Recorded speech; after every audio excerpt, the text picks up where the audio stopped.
Fans, we are live with another edition of the Cheap Heat Productions Wrestling Podcast. And despite what you see on the screen there, this is not only the Cheap Heat Productions Wrestling Podcast, it's also the pre-Valentine's Day edition of The Draw, the Mario Mancini show, who is incognito for a moment, which will be all revealed in due time. But before we go to Mr. Pooh, I have to, of course, throw to Mr. Cheap Heat himself, Morris Shortall. Thank you very much, Jack. I see we're back live on Facebook tonight, which is great as well. I could just see there in the corner that StreamYard have fixed that issue, which is great.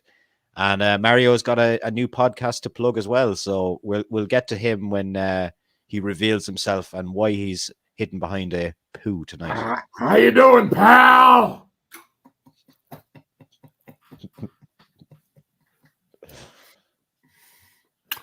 Well, I guess we have a lot to talk about tonight. Before we do, we were talking about another individual. However, the individual that we were talking about, I have a tremendous amount of respect for, a tremendous amount of fondness for. And that would be Hannibal. And we got some good news on Hannibal. If nobody wants to tell that good news on other forums, we will. Take it away, Jack. Well, just yesterday, some breaking news occurred from Kingston, Ontario, and that was the fact that Devin Hannibal Nicholson, my partner on the HannibalTV.com, was cleared of all wrongdoing in the criminal case that was maliciously brought against him. And there'll be more commentary on the nuts and bolts of how this came about. But he released a video that documented the situation and stressed the importance of the presumption of innocence in these criminal cases. And as a person who has made a career, a decades-long career in the criminal justice system, I can attest to that. But to recap in summary, all charges were withdrawn against Hannibal, and he will have more information along those lines in the future. But I would like to say one thing. I am not of the belief that there aren't legitimate so-called wrestling journalists out there. I think there are. I think there's a lot of people that try hard in this craft and try to present a balanced side of the story. But as of an hour or so ago, there was no coverage of this in the mainstream, quote unquote, wrestling press, the sheets, if you will. And it went everywhere. The notification went to all the bigs, and there has been nothing along those lines. Yet, ironically, when the charges were first publicized, every dirt sheet and guy in his mom's basement in front of a laptop reported it. So I'm a little bit disappointed that a degree of fairness up until this point, again, has not been exercised, but we will see how that plays out in the future. But again, all criminal charges against Devin Nicholson have been withdrawn, which means they were never laid. Well, it's pretty boring to hear that you're innocent and didn't do anything wrong, right? That's the boring part of it, right? But meanwhile, a man's reputation is at stake, right? Who has a long reputation in the wrestling business. I hear on social media, he's had a lot of superstar, credible guests on his shows, and I'm telling you, the wrestling business it's like anything else, man. If you're accused of something and you go too far, and you don't get it like blackballed, but people don't exactly come around you. So, for this is the greatest news I can hear for Hannibal. I'm happy for him. Not to say that Hannibal is as famous, but when you are at any level of fame, you have to be careful. As you're talking, a name popped into my head. So that name is Derek Jeter. So Derek Jeter, you can imagine, You can only imagine what she's gonna get paid. I mean, it had to be. It had to be like astronomical. And he did. And every woman he was with signed a release. They were having a consensual interlude with him or what have you. And not only that, each woman got a parting gift. So he nipped it in the bud. You know what I mean? You want to, you want a piece of me? Sign this. And, I'll be a gentleman. My parents raised me right, but I'm a man and I have needs. And sign this. And by the way, at the end, you're going to get a pretty nice gift, whether it be a, $3,000 watch or a Louis Vuitton bag or whatever. That's what he did. He had him sign releases. You have to be, a very dear friend of mine. Okay. Now, I'm on Plenty of Fish, right? Big Daddy gets so mad at me. He's like, and he makes such a big deal about it. He goes, almost 8 years with the WWF. You were there the night Hogan took the belt from the Sheik. You were at the War to settle the score. Undertaker's debut match. Hercules, Demolition. Lists all of them. He goes, and you're on a dating site. I'm like, yeah. Can't find anybody. So my buddy goes on a dating site, meets somebody, and he becomes very aggressive. And I said to him, you got to be careful, man. It's 2024.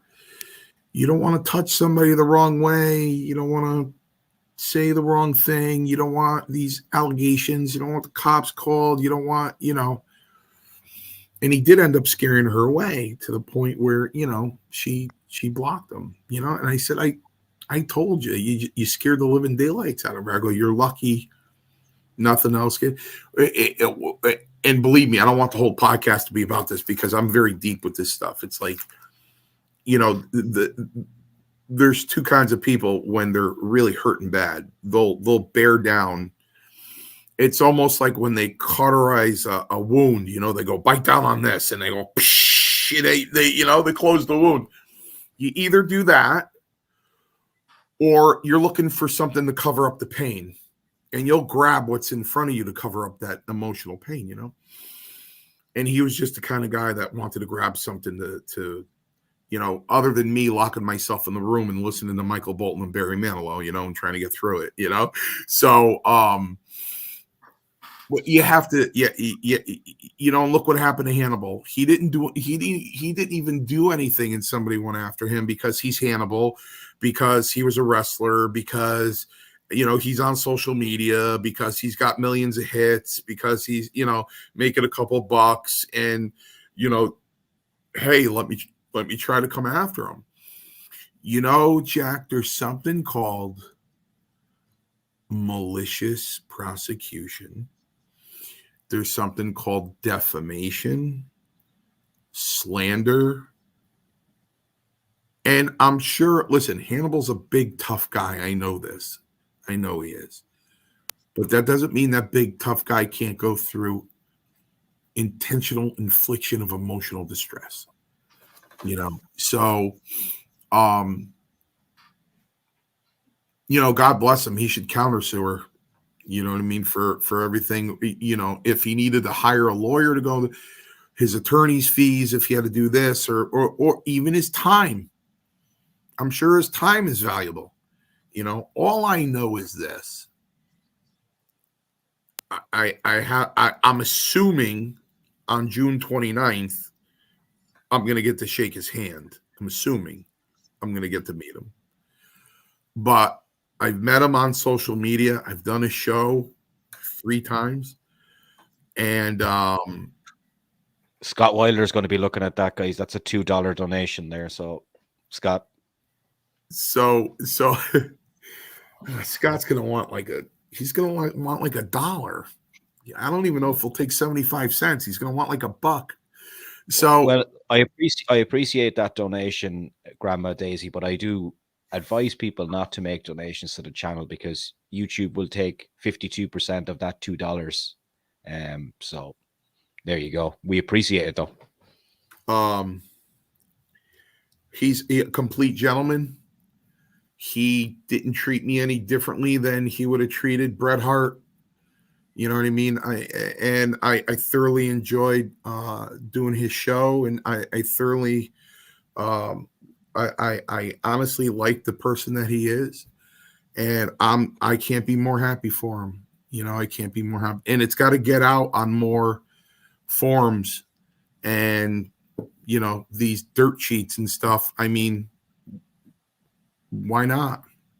The guy should be, if if they dismiss the whole thing, everybody should know that. You know what I mean? So good for Hannibal. I'm happy for him. We don't often shy away from things here anyway, and I'm happy enough to get that out. But at the same time, we're kind of focusing on a guy tonight that maybe isn't innocent due to his history and track record. Your old friend, Mr. Vince McMahon's been in the news again, Mario.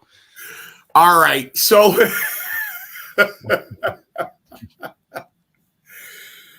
just bring your head over here. Wait a minute. Just let me squat. $1.50. We didn't even get $1.50 out of that. No, geez, you only get 98 cents, and he wants $1. He's going to take the woman's money. The show's off to a shitty start. Consistent. Listen, let me go back. And I listen, this isn't tooting my horn, right? This is, it's almost like if I'm with a client and the client goes, well, I had back surgery 3 years ago before this accident. And I go, that's okay. There's something called the thin skull theory or the eggshell theory. And I explain that to them, and they look at it. I go, you can Google it when I leave. And, they'll call me in a couple of days and go, I did Google that. It was exactly what you said, And I don't mean to toot my horn here, but if you guys remember a name called Rita Chatterton, and the attention I got off of Rita Chatterton, including New York Magazine. Now let's test Morris's memory. At the end of that article, what did I say? I believe something along the lines of there's more to come. I said, there's worse stuff than that. And in Superman fashion,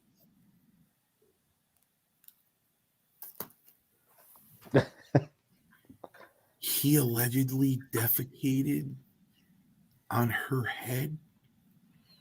And you saw those texts in the lawsuit. There's worse stuff than that.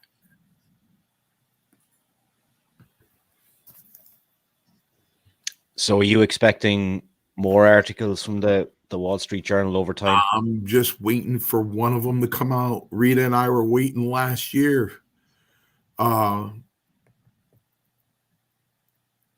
Vindication, Big Daddy, yes. As Big Daddy is a social media guy, the Guardian of Chaos, and is often on YouTube with his show. More of a historian, if you will. The guy's a walking wrestling encyclopedia. He came to the wrestling school Monday night, and he'll sit next to me and he'll just pop out and he'll go, I was watching Dick the Bulldog Brower the other night on YouTube. You know what I mean? He's just a walking encyclopedia.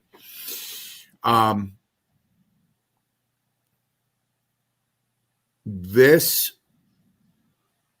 Rita and I were waiting patiently for one of these people to come out, and they did not. And I had an extensive phone call with Roma, and I'm like, where are they, man? Where are they? Maybe they'll come out now. Maybe they'll come out now. But if just one of them comes out, one of them, and I come on that show and you go, okay, is there worse stuff than that? I'll go, no, that's the worst. That was it. that was it. But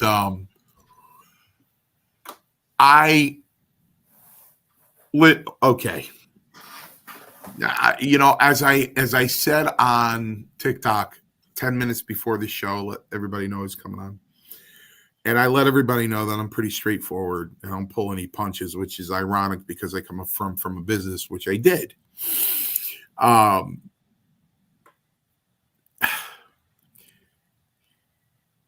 When it comes to what he did, minus the defecating on the head, was pretty commonplace in the 80s. It was common,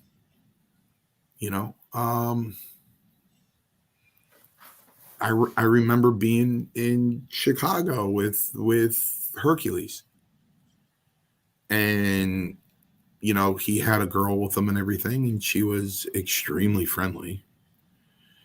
And I had another wrestler. We had another wrestler with us, and she was kind of looking over at me, and she goes, "Where are you staying?" I said, "Well, I'm staying with him." She goes, "Oh." So now I get Ray alone, and I go, "Ray, you share?" He's like, "No." I'm like, "It's not your wife, Ray." What? No, I don't feel like sharing tonight. I go, "Ray, she's giving me the gimmick. She's giving me the gaga." "No." "Yeah. Damn it." She goes, "Oh, you going into your room?" I go, "Hon, maybe the next time I come to Chicago,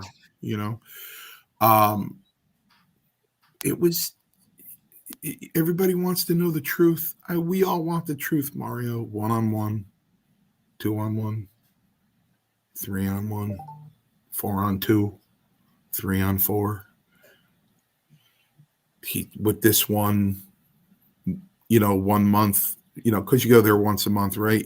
She was with this one that month, me the next month, this one the next month, that one. The only difference is this. This is the only difference. They came after us.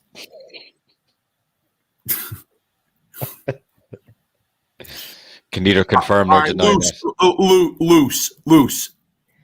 I want you to answer me too. Just don't pop up and say I had ring rats, okay? I want you to answer this question, okay? And I'm going to get really honest here. You graduate high school June 20th, 1984, a virgin. You turn 18. Yes, Morris, a virgin. I never even kissed. Exclusive.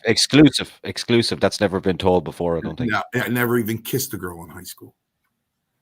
You turn 18 June 21st of 1984.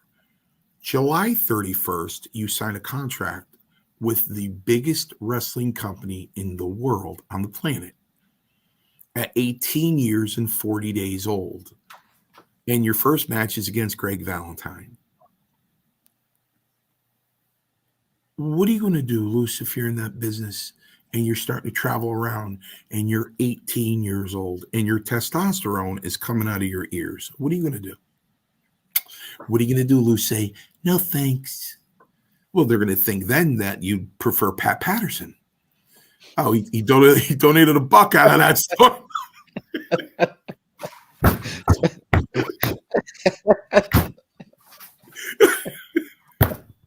All right. All right. The only difference is this. Oh. there are women that I met on the road. I'm friends with on Facebook. Why? Because here's the difference.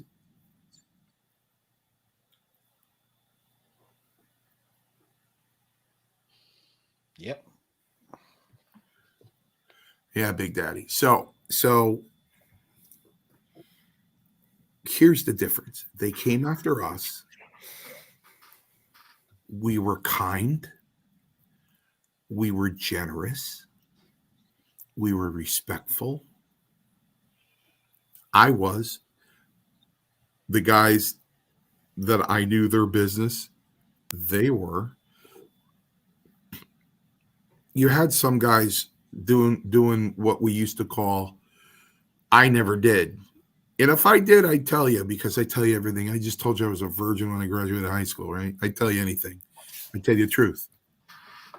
If I did it, I'd tell you I did it. But there were guys that would do, Jack would be called Vernum Burnham. And that was an H-bomb. Okay. So that was a halcyon. And can I buy you a drink? Yeah. Bloop. And then she'd wake up next morning and go, I don't know what happened. You had those guys. But even at that, there was only one girl that said, I got raped. One that Vince had to pay off from one of the guys. One. Everybody else that got H-bomb were like, oh, you passed out last night. I'll take you to breakfast. Come on.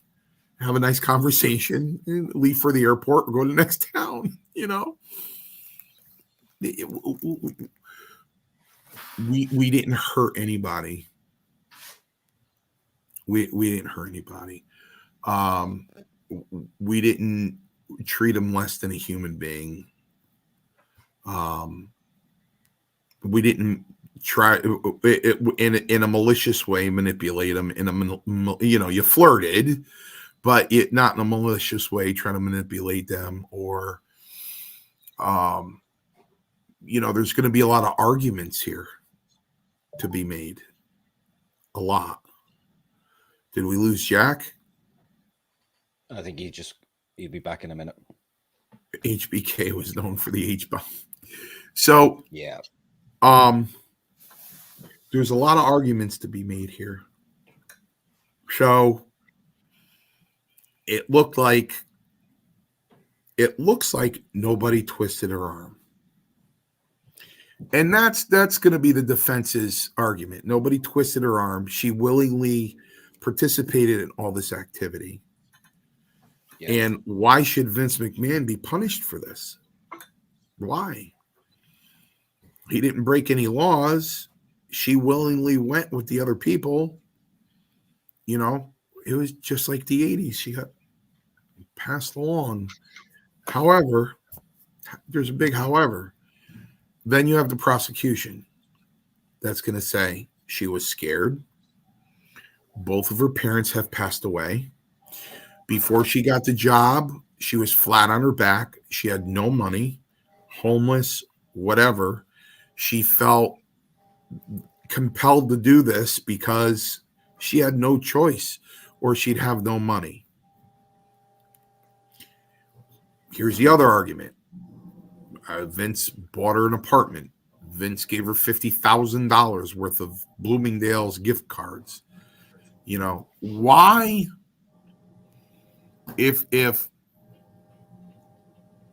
somebody said, and again, I am on the lowest form of the wrestling food chain, the lowest form of the wrestling food chain, a jobber, not a mainline guy, never got a push, never got a gimmick, never, lucky to be there. I understand the whole thing. And if Valentine saw this, or DiBiase, or Tito would say, Mario, close the top of your laptop and get the hell off that show. I understand. I really do. Who am I? But I was there. You can't take that away from me. I was there. So if somebody said to me, Mario, Vince McMahon is in the other room alone, you have 30 seconds to go in there and tell him whatever you want, I would say, okay, and the time starts right now. I would rush to the door, open it up and slam it and go, giving her that other $2 million was like $20 to you. Why did you not give her the other $2 million? You wouldn't be here right now. What was the purpose? Was it a feeling of control that you can control her? You didn't have to. Why didn't you just give her the $2 million, Caesar? Just give it to her, or the Emperor, as he's. Why? Just write her the check, and you would have been done. Why didn't you just give her the other $2 million? Because that's why you're here, and I leave. Why? What? Listen, if that's the going thing now. Would you take $1 million for me to shit on your head? You know what I mean? Would you take $3 million for somebody to take a dump on your head? You know what I mean? There's a lot of people that would say, yeah, it's not going to hurt. It's disgusting. I'll jump in the shower right after that, but then I'll have $3 million. Okay. Did you fairly compensate her for shitting on her head? Yeah, you did. $3 million. You know what I mean? Now that NDA is going to get revoked. That's going to be squashed because he violated it by not paying her. In exchange for that money, she keeps her mouth shut. So that didn't happen. He didn't pay her. So now, listen, I would not be shocked if a jury gave that woman $150 million. I wouldn't be shocked. I wouldn't be shocked if they gave her $250 million. I wouldn't be shocked. There's just two things you have to be careful of. One would be an appeal, of course. And two, if a judge put on what it's called a remitter on the award. I know it sounds arbitrary. However, somebody could be, let's take the McDonald's coffee case. Okay. The person got burnt when they were handed a cup of McDonald's coffee. There was no warning label on the cup. The jury awarded them, I don't know, $3 million. The judge turned around and went, no way. I read the case in law school. I mean, no way. The judge put a remitter on it for like $600,000. Arbitrarily, just said, no, that's outrageous. Could a judge do that and say $150 million is? I don't think anybody would because of the public policy involved now, and because the public policy meaning it's the same thing where a pedophile or having a gun within 100 feet of a school, public policy. The court system wants to make examples of these people. In order to make examples of them, they have to give them the strictest punishment. To show the public, look, if you do this, this is what's going to happen to you, right? Public policy. Because Vince now, which is what I said in the article, Mo, where I said, I'll tell you why I'm hopping on the bandwagon now. Because there's worse stuff than that. That's what I said. Because prior to that, I was a big proponent of Vince McMahon. You couldn't say anything bad about Vince. I'd come right to his aid, because I felt so grateful, because I was no one. How can no one stay in an organization for 8 years? How did that happen? How can no one do well? When I think about S.D. Jones and myself and Jose Luis Rivera and Charlie Fulton and, Johnny Rods and Jose Estrada. And you notice I leave Barry Horowitz out of there. I leave Barry Horowitz out of there because I'll always believe that Barry had the talent. He's not way above that. He's way above that. So Steve Lombardi. So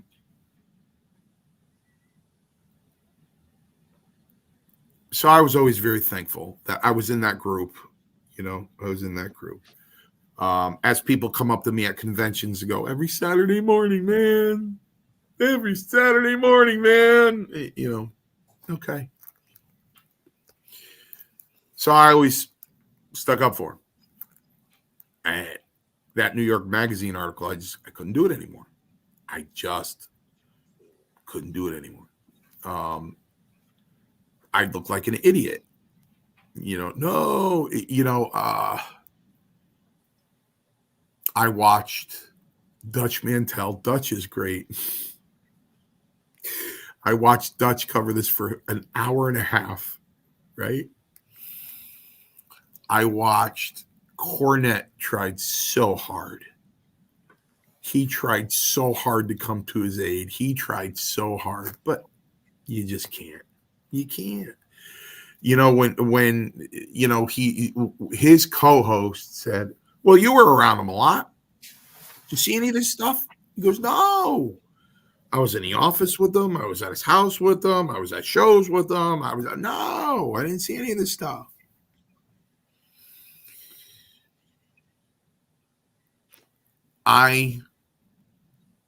When Rita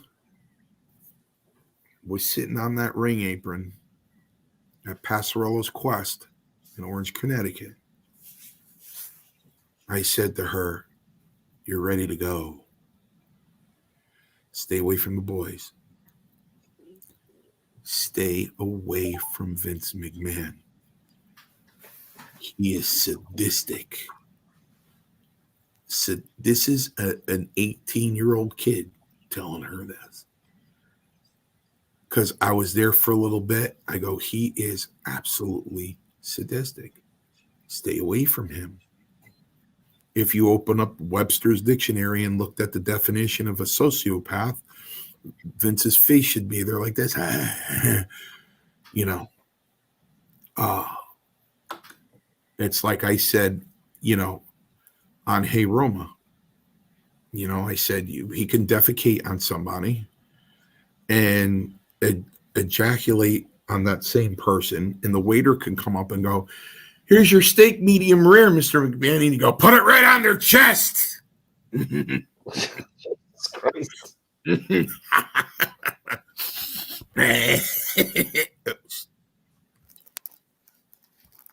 But as I told the students, go ahead, Mo. When you say, I know you kind of alluded to, and you can't really say what it is, but like the thing that you were expecting to come out about Vince, how many people would you say know that story?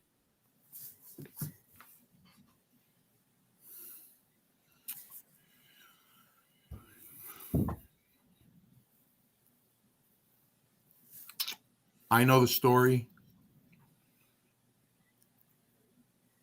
Somebody who is very, very close to me. I mean, really close to me. Gee, who's that? He knows the story.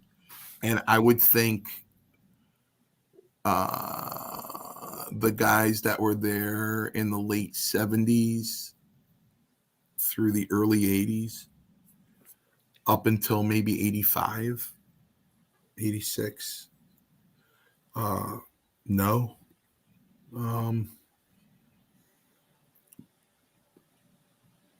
You know, it's just, you got to remember something, guys. What I'm doing is taboo, and I've survived. I see my friends. I just saw Jimmy Hart. I went to Joppa, Maryland, to a wrestling convention.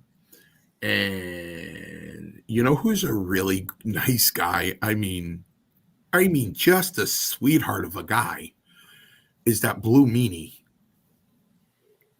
Just a nice guy, really nice guy. He sat right now. His table was right next to me. Lex Luger was there. Ron Simmons was there. Dolph Ziggler was there, who had the biggest line. He walked. He's like this. He's like a tiny guy. So, you know, Scott Wilder had whispered something in Jimmy's ear. And I was standing there, and Jimmy goes, I don't talk about anybody. I don't say a bad thing about anyone, no one. And I don't speak about anybody. And Scott said, no, I understand. That's all the guys in the business, except this idiot, you know, this dummy. You know, if I called up Tito Santana and said, Tito, I want a favor from you. Oh, you go ahead, Mario. What do you want? Go on Cheap Heat and talk about Vince. He'd go, no way. I'm not doing that. Never. How can you ask me that? You get mad. It would jeopardize the friendship probably. You know, same thing with Valentine, Beefcake, you know, all these guys. No way. No way. Except for this idiot. So, what I'm doing is taboo. Because I don't care. I don't care. Listen, Roma and I were rooming together, like we always do. 40 years, man. It's just so appreciated, and it's so nostalgic to just be laying there. By the way, we watched AEW was terrible. Agreed. And for me to look over, and he's laying there watching TV, and I'm like, we should have took a picture back in 85, you know what I mean, or 84, rooming together and just put it side by side. I mean, it's incredible. It just blows my mind sometimes. No, Mo, listen, I'm sorry. All right, AEW came on Saturday night in the opening match. Did you watch it? No, I don't watch it anymore. It's just gone way south of where it has been. Shit. Terrible. There's no selling. We talked about this before. He has got amazing wrestling people around him, but he doesn't utilize them, and I think he just tries to do everything himself, Tony. I think that's his fundamental problem there. Yeah, well, you know, he's going to be another Ted Turner, and he's going to be out of business if he doesn't listen to the wrestling people. But I digress. So allegations.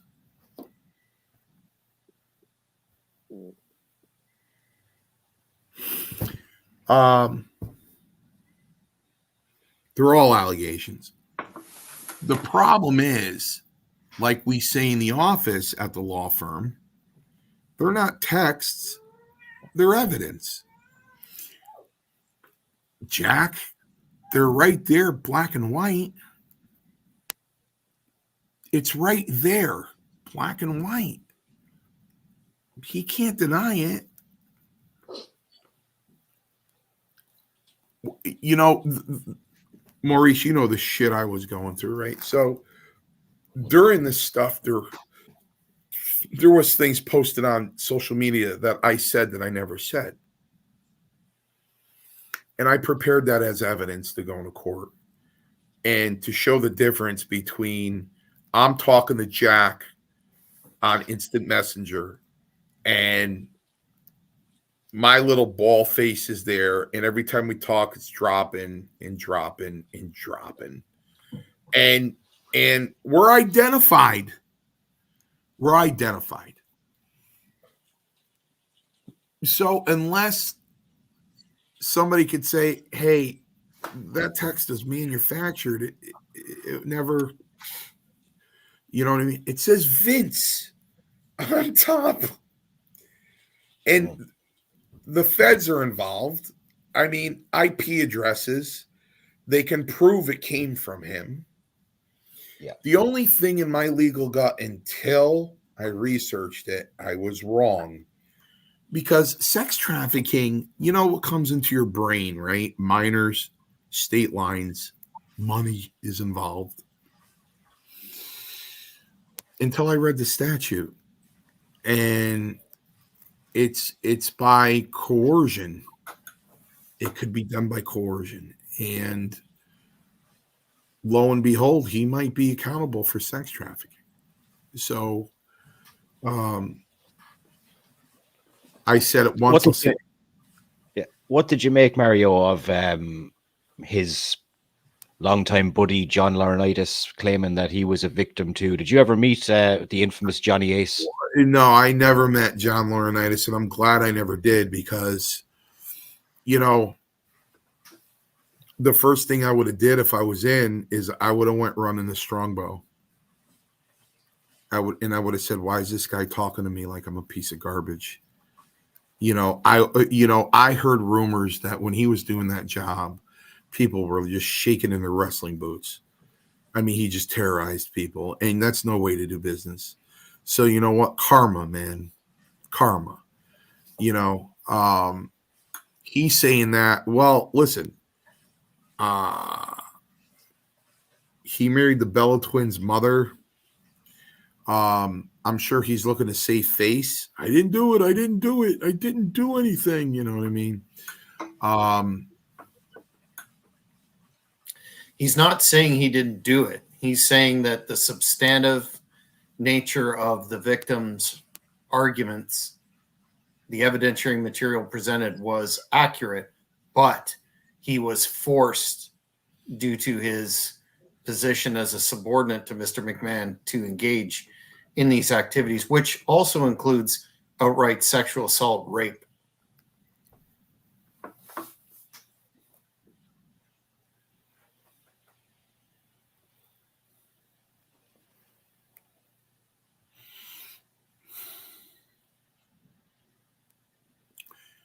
That's going to fail. He's not going to be able to prove that. You know why? Because he was with the owner of the company. And, guys, they want to be one of the boys.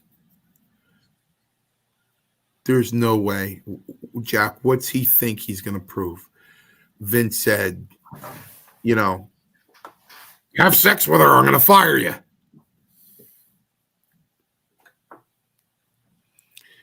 This isn't the accused. This isn't the accused. You know what I mean?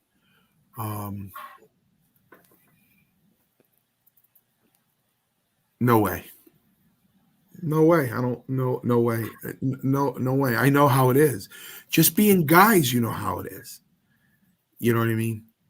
You see the movie Stripes, right? With John Candy and Bill Murray. And they're in the bar and they're like, go, go, go. Ox, go wrestle her. And he's like, no. Go ahead, go wrestle her. No. You got to do this because you're this, you're a guy, you're a man, you get blah, blah. I'll do it. Because he didn't want to disappoint his friends. John Laurinaitis didn't want to disappoint Vince. And that's the way it's going to go. He didn't want to show Vince a side of, it's like it's like anything else. I never gotten hit. I really didn't. I never got hit on while I was there. And to know how close I was to Terry Garvin. I was so close to Terry Garvin. My phone rang constantly because of Terry Garvin. I'd walk into the dressing room and he'd have the biggest smile on his face. He'd go, Mario, quesadille. Start talking Italian to me. And I would sit next to him. And he'd slap me on the knee. And we would start talking to me about him cooking and barbecue sauce. He goes, when we go to Texas, you got to get this barbecue sauce when we go to Texas. And then when I think I just about got out in 92 when Barry O came out with those allegations. And I went, Terry Garvin's gay? What? No way. He's got to be lying. And then I started calling the boys. They're like, Mario, you didn't know that? I go, he's got a wife and a couple kids. He lives in Shelton. Yeah. Oh, nah. I didn't know. Pat never hit. But the thing about it is if any of that ever happened, I would be like, I'll keep doing jobs, but we'll put you over. We'll give you a gimmick. We'll make you the green meanie. We'll give you a gimmick. We'll do everything for you. You'll make $350,000.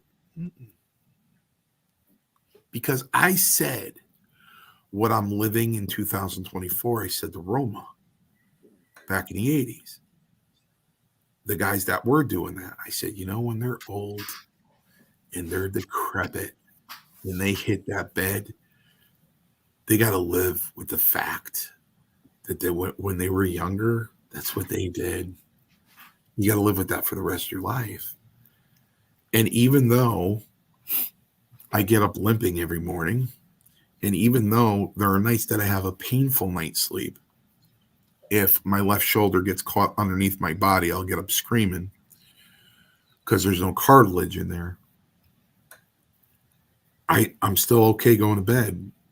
You know what I mean? Because I didn't do any of that. So I think that's going to, if Laurinaitis can prove it, God bless him. I'm curious to see it, but listen, Vince, the Montreal screw job, right? Vince wanted Brett to do the job because he was leaving. And Vince stated it is a time, an age-old tradition that once the champion is leaving the territory, he drops the belt. It's been that way forever, and that's the way he put it, and that's what he wanted done. He didn't say to Brett, you don't do it, then, he didn't. Listen, even a guy like Vern Gagne said to Hogan, when you go in tonight, what he said to the Iron Sheik, when you go in tonight, break Hogan's leg and bring the belt back to Minnesota. That's Vern Gagne. I've never heard Vince. It's not his personality. He's bent, but he never had that kind of personality to try to muscle people. But don't forget, Brett went in there and clocked him, right? That was a shoot, right? He went in.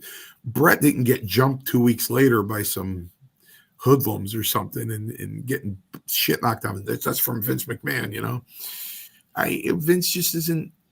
He's a lot of things, but I can see him going, come on, it's a lot of fun. Look, she wants you to do it. Come on, come on.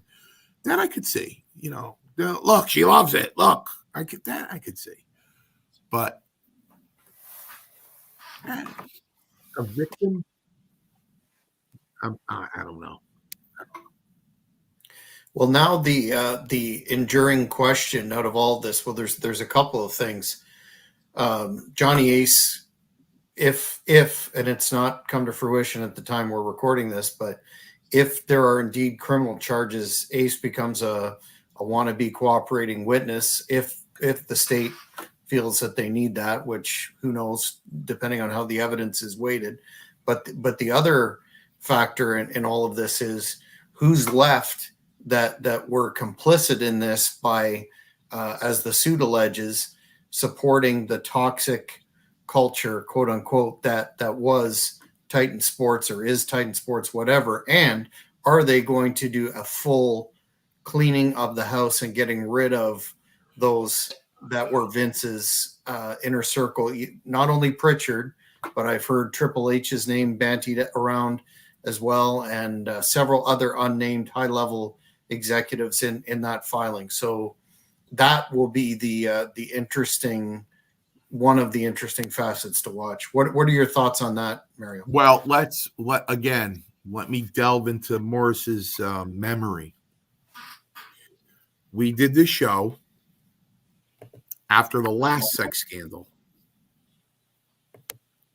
And you went, well, Vince has stepped down. What did I do? You said he won't step down until it's taken away from his dead, cold hands.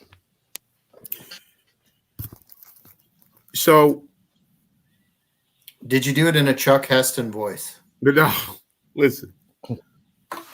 When all this stuff went down with Pat, right, and the Ring Boys, Pat resigned.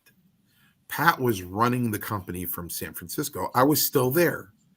He was booking from San Francisco. He was doing storylines and doing all the communication from San Francisco. He did not resign. I guess Vince stepped down. Vince did not step down. Vince will never step down. You know what I mean? He is the guy. However, I have changed my tune because other people are involved. I also said this before in the past, Jack. When it was Vince's company, it was a family-owned company and it was closed shop. So Vince got to do anything he wanted because he had the answer to himself.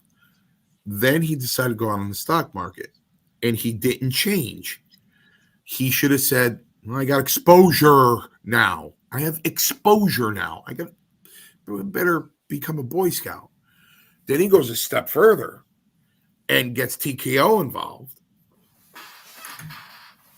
You really got to watch your ass. You know, you got to be careful. He stayed back. He still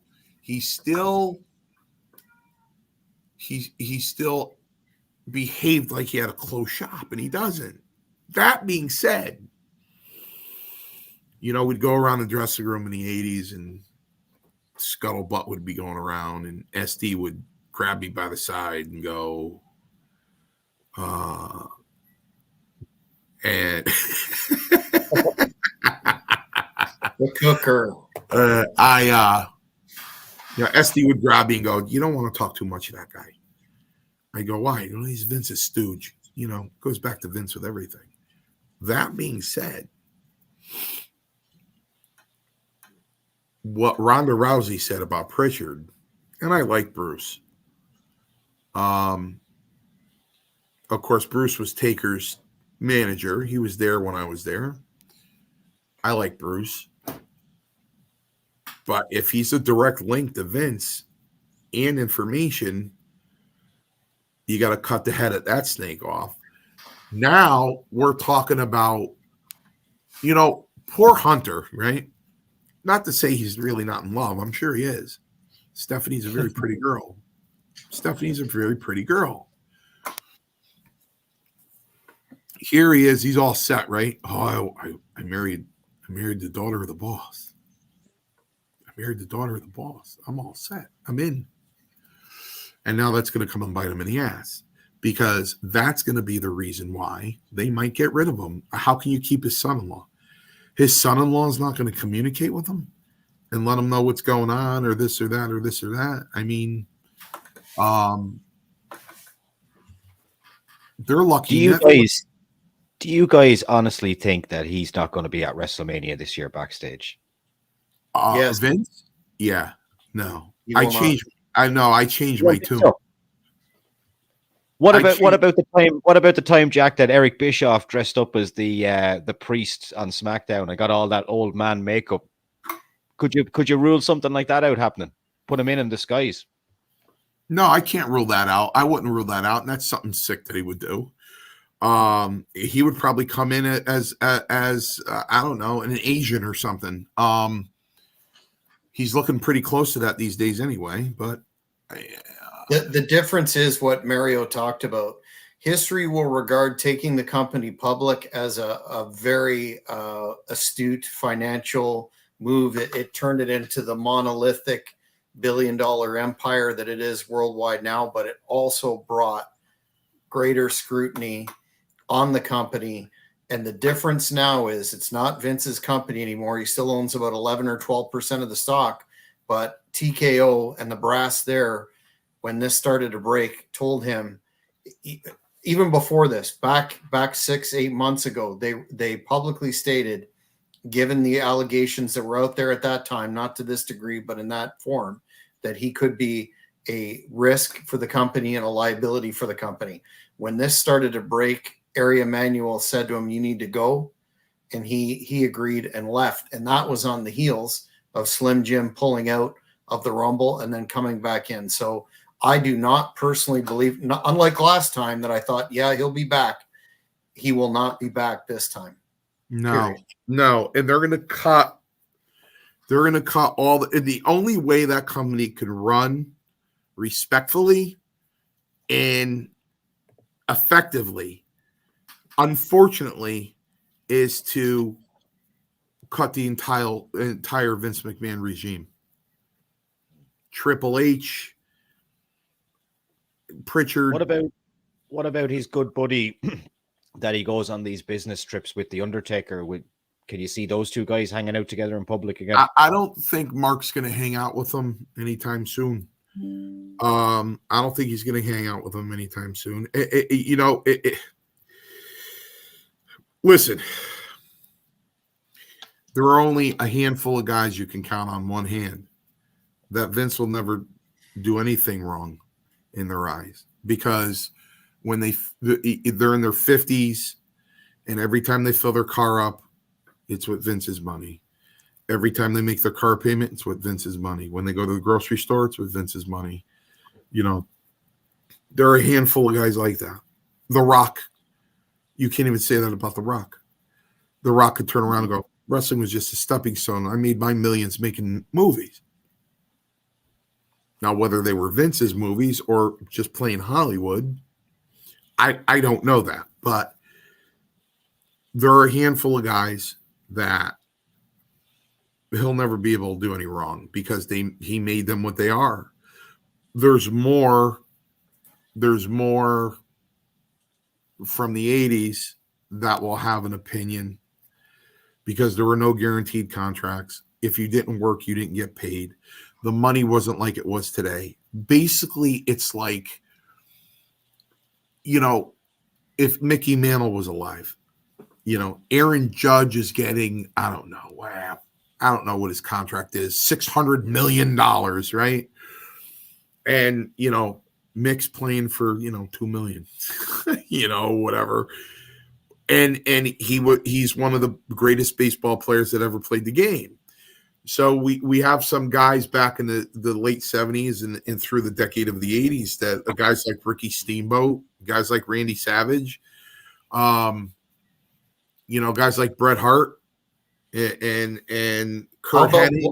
How about one name in particular that I would love to interview now and hasn't made a statement, that has more of an axe to grind with Vince McMahon than I think most?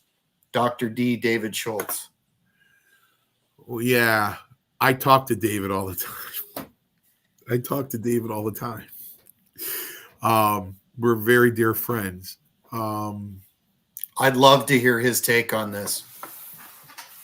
Well, the first thing you would say is about time I got caught up with him, but you'd have to pay him. Probably a lot of money. Well, we've got $3 so far tonight. Yeah, and those donations coming. David's not going to go on. I mean, you could try to cut a deal with him. I could talk to him. You could try to cut a deal with him, and he can push his book.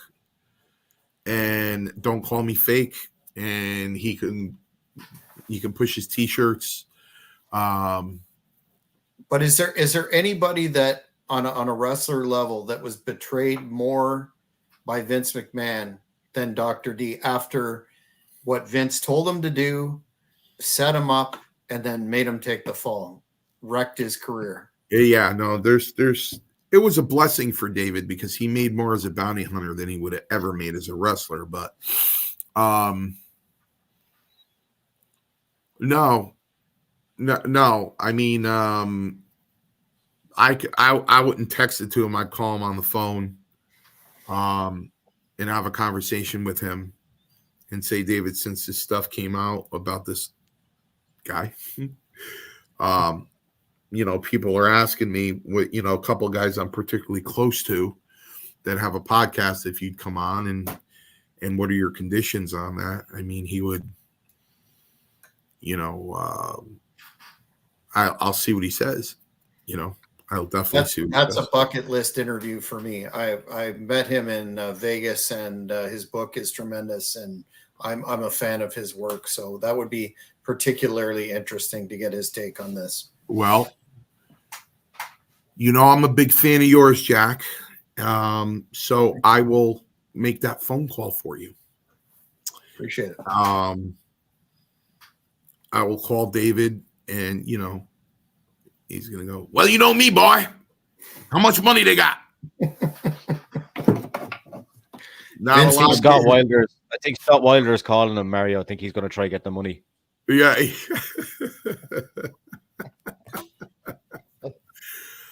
Listen, I know it's 7:07, but I'm gonna let you guys know what Scott Wilder did to me is unforgivable.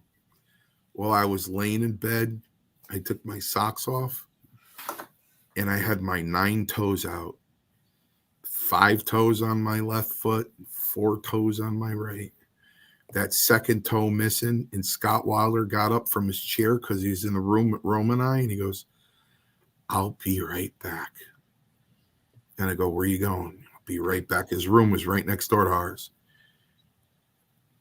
And he came back, gentlemen, and he put a peanut M&M where my toe used to be.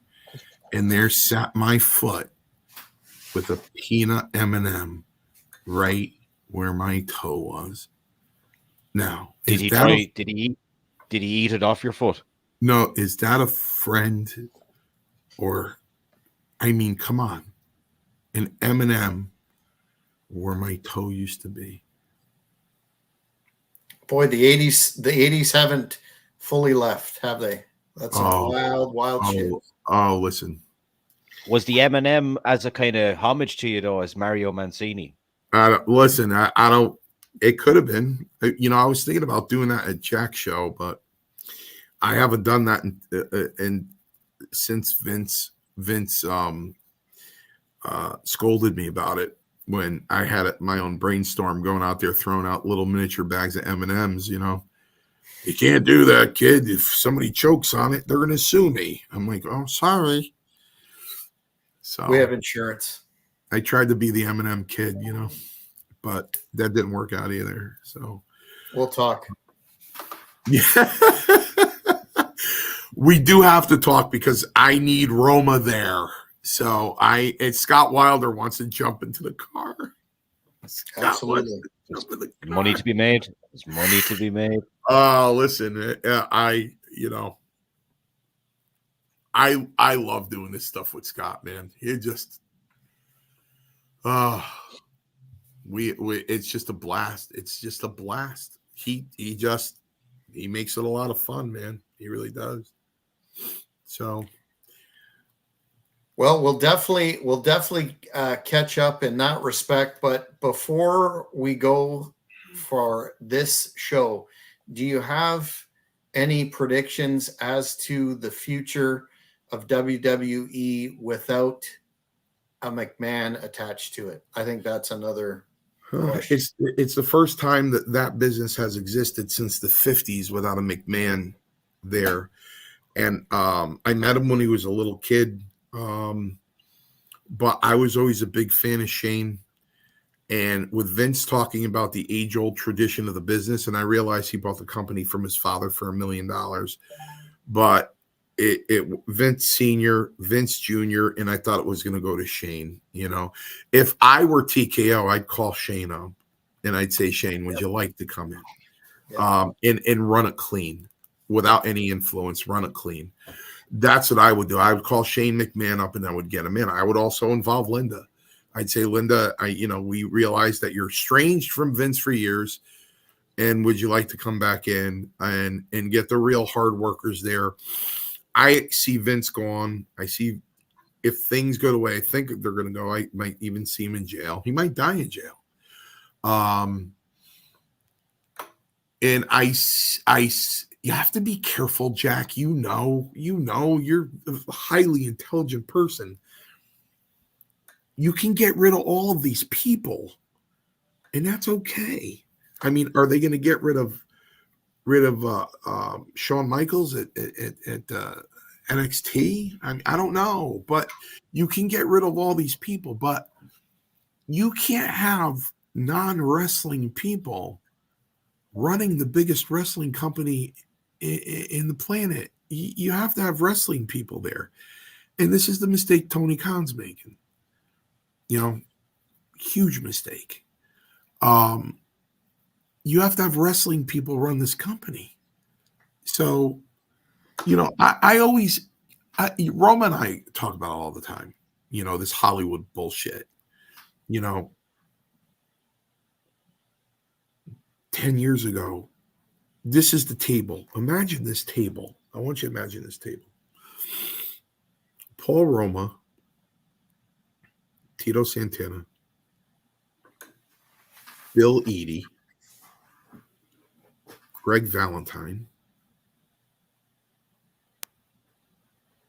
Bobby Remus, Sergeant Slaughter, who was in the office, right? Rick Steamboat, Paul Orndorff when he was alive. To get the Wayne Ferris. Wayne's a smart guy, very smart individual. To have these people with suits on as your production team for your company. No, we're not going to do that. We're going to go to Hollywood. And we're going to go to script writers, and we're going to bring. Well, they don't know a damn thing about pro wrestling. And shame on you. Don't get rid of Jim Cornette. Are you out of your mind? Make the guy happy. He should have been the booker. He should have been the Laurinaitis. He should have booked for that company. He should have been the vice president of that company. Jim Cornette should have been the vice president of that company.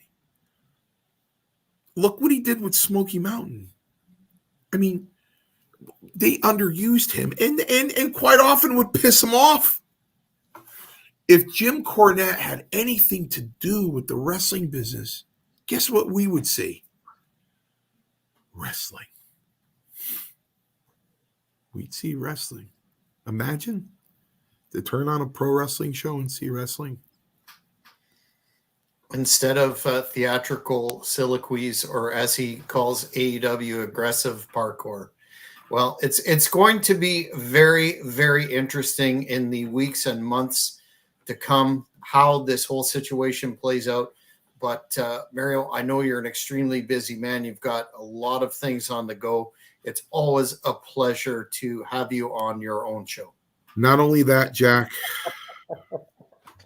because of you, and solely because of you, starting this Monday, I start training. So I have to get TikTok clips. TikTok clips. You could document your whole journey, Mario. If you say you got a guy now filming for your podcast as well, you could do a little documentary on the side of your journey back into wrestling. Doesn't have to be a long 30-minute kind of thing. Could be cool, and it'd be nice for you to have for yourself as well. Good idea. And that's something that we're going to get into in the immediate future. We're rolling. I know we're into February, but starting in March, we're going to be talking a lot about the big show coming up on June the 29th in Napanee, Ontario for Great North Wrestling, the Napanee Schools Out Slam. One of the headline feature matches is the return to the ring of Mario Mancini, and we have got a lot of good stuff planned. So Crazy. Fans, if you haven't subscribed to the Cheap Heat Productions channel, please do. Same with the Hannibal TV, and we'll keep you all up to date. Final thoughts, gentlemen, before we bid adieu. And with that said, I know we have one episode being audited. it's being put together. It's being edited, but we did start Hey Roma. The insignia, if you will. I'm gonna have my younger daughter do it because she's an incredible artist. It's gonna be like my head with my hands here, and it'll be a big shout out saying Hey Roma. It's being edited. It's a brutal show. It's not a wrestling. It's not a wrestling show per se. The crux of it will be dedicated to the military, to first responders, police officers, corrections officers, anybody who serves. So it is not necessarily a wrestling podcast, although we dabble into that naturally. But Hey Roma, catch us. I'll let you know when it comes on, when the episode gets edited, and I'll talk to Gabe about filming my one comeback. History being made. Maurice, last word to you, sir.